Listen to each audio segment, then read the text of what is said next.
overhead triceps dumbbells. All you need is a bench. The last few times I did this, I had the 90-degree bench. I'm going with this bench today. I have some limitations in shoulder flexion. So I've got some decent range here, but this is like my max range. Like if you want to test your shoulder flexion, just take your arms and then see how far you can get over your head. So as you can tell, I'm pushing towards my max. When I've got that 90-degree bench, it allows me to lean back and almost kind of decline myself to create more shoulder flexion. I'm taking that away from me. So I'm basically taking away some of that crutch in a sense to add an extra layer of challenge. But you can use something if you need to back here to lean back on and to do this exercise. All right, round one, overhead triceps, lengthening the tricep again to increase activation. Minute 5, started. Dumbbell on my shoulder first, step 1. Step 2, hands underneath. Step 3, coming back into position.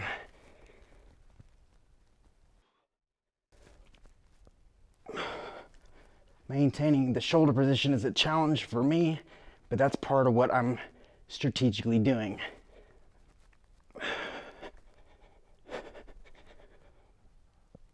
Keeping my abs tight to keep my trunk stable. Trying to keep my elbows relatively in. Fighting the load all the way down. Pausing here. Tightening first.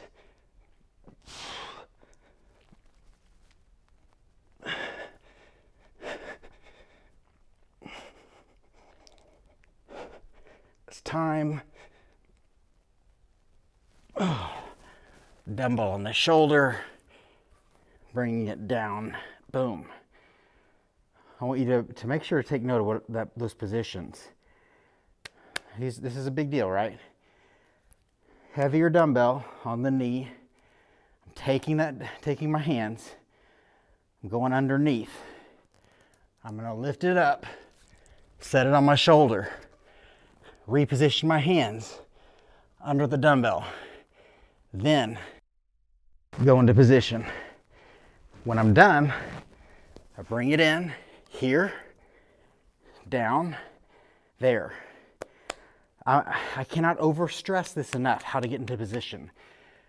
Every time you do this, you are potentially putting wear on your joints. Every time, every freaking time.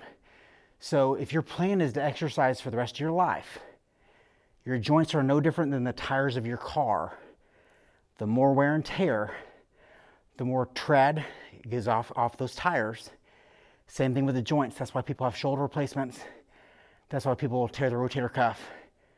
So if you're easy on your joints and you strategically manipulate how you get into positions, you will minimize that wear and tear, and you may completely diminish it altogether, and you can work out at high intensity with strategy and minimize all that wear and tear. That's why I'm here.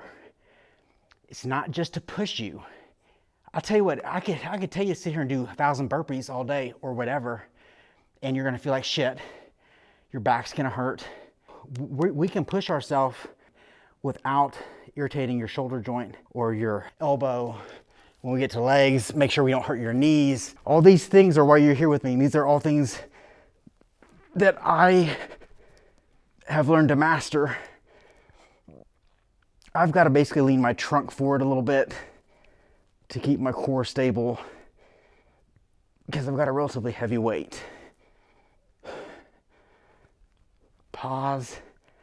4-step rep, tighten your tricep first. Step 2, squeeze through the range. Step 3, squeeze at the top. And step 4, control all the way down.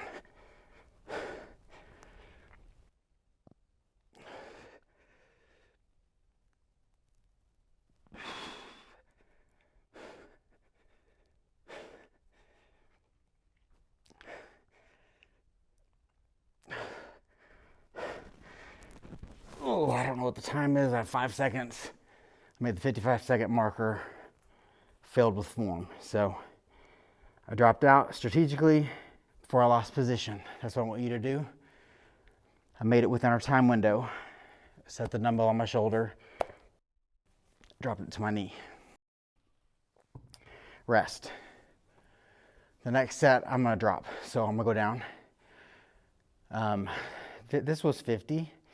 I think last time when I went heavy, I think I did like 70s. So why was the weight lower? The weight was lower because I took away my foundation. I took away that inclined bench position. So all this has forced my abs to have to stabilize my trunk more. And this has made it to where I've had to decrease my load a little bit. And I basically just failed with 50. So I failed with 20 less pounds. Now I innately know, as I've preached to you guys, the weight doesn't matter. So I don't care that I failed with 50s. I see that as a good thing because I couldn't do anymore. So it doesn't matter what I failed with. Okay, here's game time for round 3. Minute 5, I've got 40s. I'm on the top of my hip bone, my back is arched, dumbbell's on my knee, hands are under the dumbbell, elbows are in, core is tight, all tricep.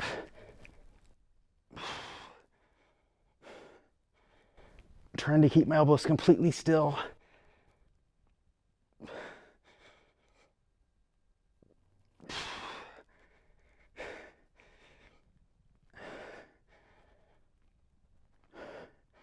And this has gotten hard fast.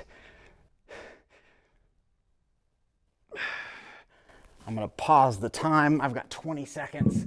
I've got to drop.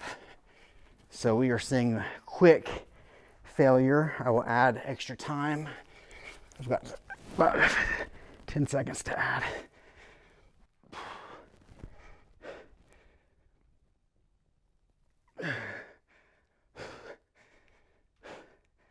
Time is up. Holy Moses. I'm done. Rest. Yeah, that's all I had. So that's how you fail the form. So you take yourself to failure, wherever that is. For me, that was, I bet I made it 40 seconds, probably time under tension. It wasn't planned, it just the way the set went. 40 seconds. I'm basically at my end point because I got sweat like dripping down my freaking nipples right now. 13 seconds. Whew. 7 seconds. Get ready, get into positions. I've got all these weights. I might as well start with the 50s. Okay. Here we go. Set my delay time. Minute 5. Button hit. Hands under on the shoulder. Then behind the head. Minimizing stress on the joint to get into position. Abs are tight. Triceps are engaged. A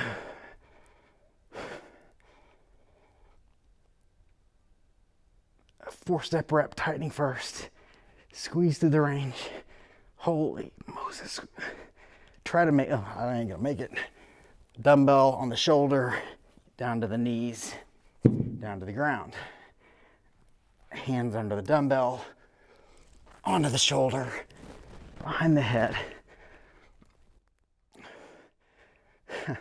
Weight does not matter because this doesn't even feel like a drop. My triceps are basically toast. Holy crap.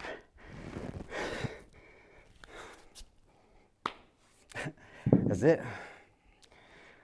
I'm glad you got to experience that with me. Failure, progress, success. I got nothing left in the tank. It's amazing to me. So it's shocking how different that felt than a few weeks ago when we did this, because that was way effing harder. This is an extra layer of challenge you can do if you don't have an upright bench and you just want to challenge your core and that shoulder flexion.